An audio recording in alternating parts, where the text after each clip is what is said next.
wabarakatuh. Waalaikumsalam warahmatullahi wabarakatuh. Apa kabar semuanya?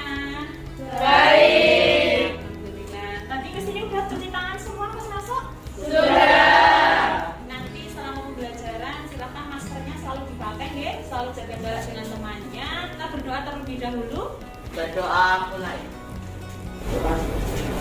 Untuk memulai pembelajaran hari ini, Bunur akan presensi terlebih dahulu untuk mengecek kehadiran kalian. Yang pertama Mbak Amelia ada?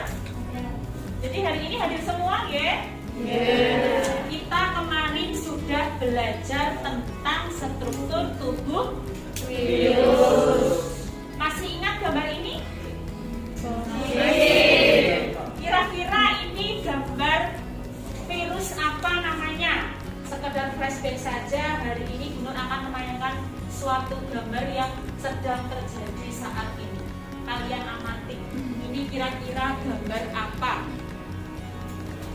Apa Mas Artino? Proses pemakaman pasien COVID. Untuk tujuan pembelajaran hari ini, yang pertama kita akan menganalisis cara reproduksi virus. Kemudian nanti kalian harus dapat menguraikan tahapan dari daur litik dan lisogenik. Apakah itu daur litik sama lisogenik, Bu? Nanti kita akan belajar tentang ini. Terus apakah hubungannya dengan gambar yang tadi? Nanti kita akan pelajari hari ini. Kemudian yang ketiga, nanti kalian dapat membandingkan perbedaan dari daur litik dan daur lisogenik. Nah, Bunur menampilkan suatu grafik perkembangan kasus terkonfirmasi positif COVID-19 perharinya. Ini terjadi dari bulan Juli kemarin tanggal 3 sampai tanggal 15 Juli. Nah, ini ada pertanyaan. Mengapa setiap hari semakin bertambah korban kasus COVID-19? Apa ya? Karena virusnya berkembang biak. Ya, jadi itu. Jadi kenapa kok korbannya semakin bertambah? Otomatis kalau korban semakin bertambah, berarti virusnya juga semakin bertambah. Kenapa kok virusnya bisa bertambah? Karena dia melakukan pembagian atau disebut dengan reproduksi. Gimana cara virus berkembang biak? Kita akan pelajari hari ini, yaitu tentang apa namanya? 2 tahap itu? Daur litik, daur lisogenik. Nah, hari ini kalian akan mempelajari tentang tahapan-tahapan daur litik dan daur lisogenik. Lembar kerja peserta didik atau LKPD nanti 1 orang 1, 4 1 kelompok ya.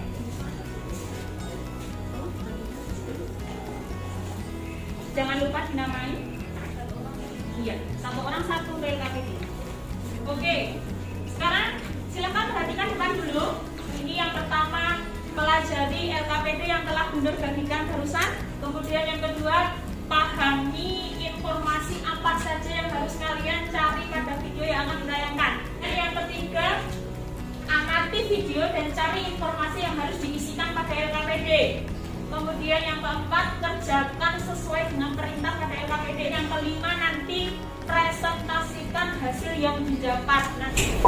Virus merupakan parasit intraseluler yang menggunakan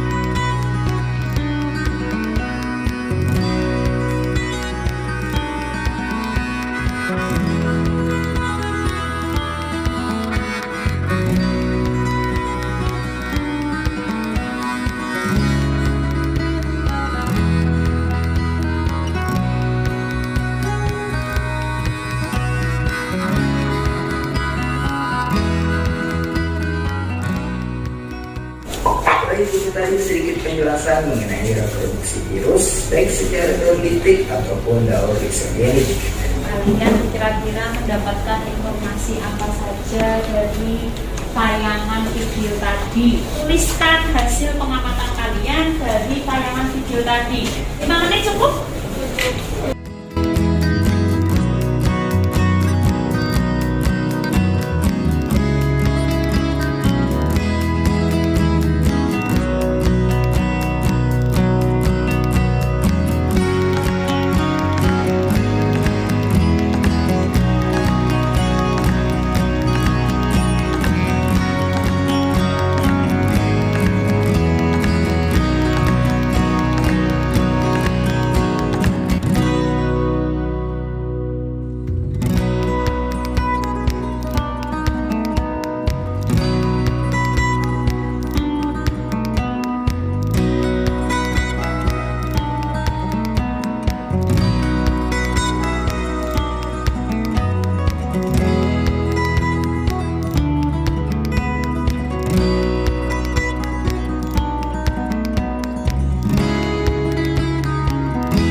saya Mata Dian Melati Putri bersama dengan Mbak Ali Latifah. Hasil pengamatan kami tentang daur titik yaitu ada 5 tahap, yaitu absorpsi yang bisa kami artikan serat ekor dan selubang ekor berikatan dengan reseptor membran sel. Yang kedua injeksi.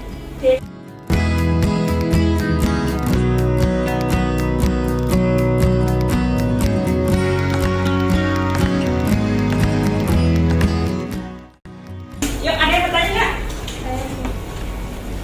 Saya Anifah ingin mengajukan pertanyaan. Apa yang dimaksud dengan COVID? Temanya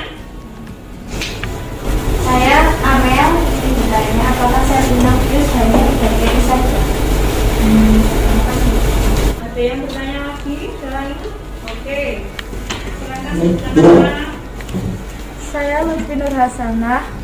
Bagaimana bisa ketika proses absorpsi virus dapat melarutkan dinding bakteri sehingga terbentuk lubang pada bakteri? Sudah sih? Bisa? Oke. Saya akan menjawab dari pertanyaan Mbak Anifah, apa yang dimaksud dengan profag. Profag adalah gabungan DNA virus dengan DNA bakteri. Ya, oke, benar. Jadi seperti yang dikatakan Mbak Laali, profag itu adalah gabungan dari DNA virus dengan DNA bakteri. Yang pertanyaan yang kedua, Sel inang virus tidak hanya bagi bakteri saja, bisa di sel hewan dan tumbuhan. ya benar sekali. Apa yang disampaikan Mbak Sherly hasil diskusi dari kelompoknya bahwa sel inang virus itu tidak hanya bakteri saja, tetapi bisa sel tumbuhan dan sel hewan. Itu yang penting selnya itu masih hidup. Yang nomor 3 gimana? Tidak bisa. Bisa dilemparkan ke teman yang lainnya kalau ada mau jawab. Oke, Mas Fauzan. Yuk. Saya Fauzan Rizaldi akan menjawab soal nomor 4. Jawabannya, virus mengidentifikasi irisan bakteri tersebut dengan menggunakan kesesuaian lubang dan dinding, sehingga irisan dapat dilarutkan enzim lisosi sehingga membentuk lubang. Sama halnya ketika lisit juga menggunakan enzim lisosi.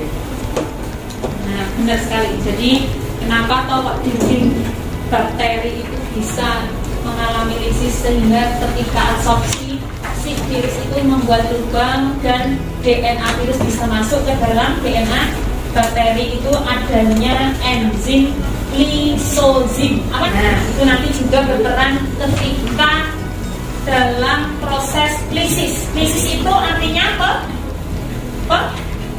Pecah. Jadi ketika DNA bakteri itu pecah, itu yang berperan adalah enzim lisosim. Oke, 3 pertanyaan sudah dijawab. Oke, kalau itu bisa diakhiri, Pak. Terima kasih. Kami dari kelompok 2 mengucapkan terima kasih. Selamat pagi. Mari kita lihat kembali bagaimana tahapan dari daur atau siklus litik itu. Di sini kita lihat ada berapa tahap pada daur litik? 5. Ada 5. Tahapan pertama pada siklus litik yang pertama itu namanya adalah absorpsi. Oke. Kemudian untuk tahapan kedua namanya Injeksi.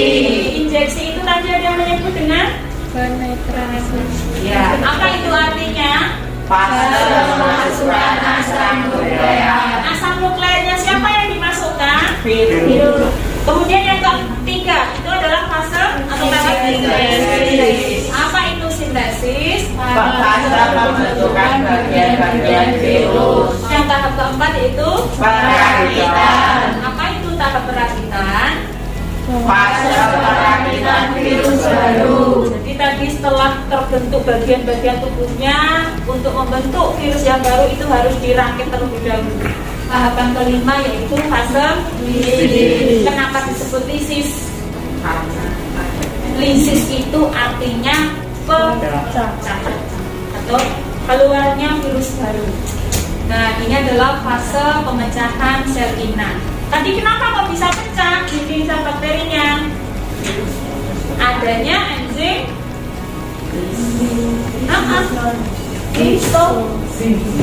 Kemudian tahap kedua yaitu atau daur kedua yaitu lisogenik. Yang pertama sama dengan yang siklus litik tadi, diawali dengan fase absorpsi. Fase absorpsi tadi apa? Fase penempatan. Tahap kedua yaitu injeksi. Apa tadi injeksi? Masuknya DNA atau asam nukleat si virus menuju ke sel. Kemudian yang ketiga, ini adalah fase penggabungan. Setelah fase penggabungan ada fase pembelahan. Nah, disinilah terjadi perbanyakan DNA yang sudah gabungan dari DNA virus dengan DNA bakteri.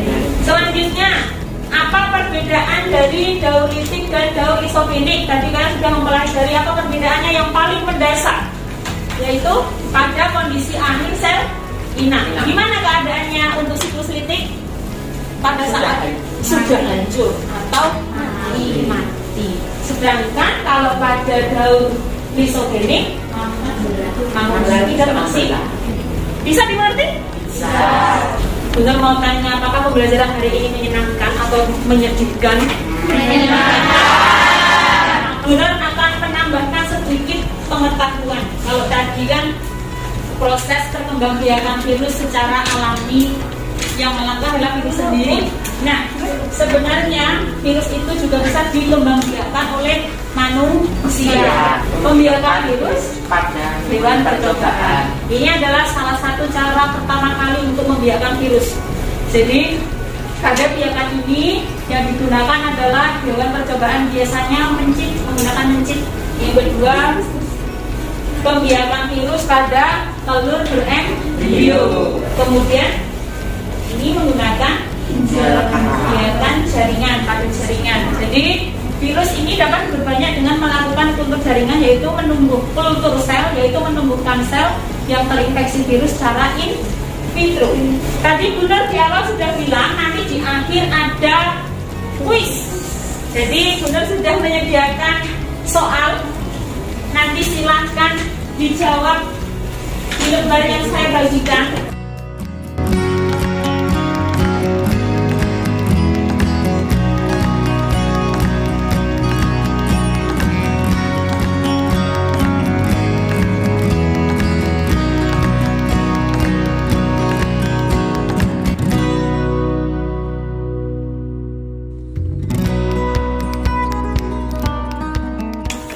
Sudah semuanya, Dek? Sudah dikumpul semua? Sudah. Jadi kegiatan pembelajaran hari ini sudah sampai di sini.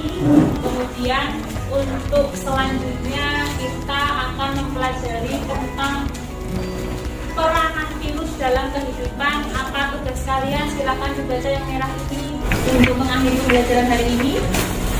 Mas Artino, silakan dihitung dulu. Berdoa mulai. Doa selesai. Saya ucapkan terima kasih, kalian semua hebat. Nanti setelah keluar dari sini jangan lupa selalu taati protokol kesehatan, jangan lupa cuci tangan dan jaga jarak. Kemudian hindari kerumunan. Oke. Saya akhiri. Wassalamualaikum warahmatullahi wabarakatuh. Waalaikumsalam.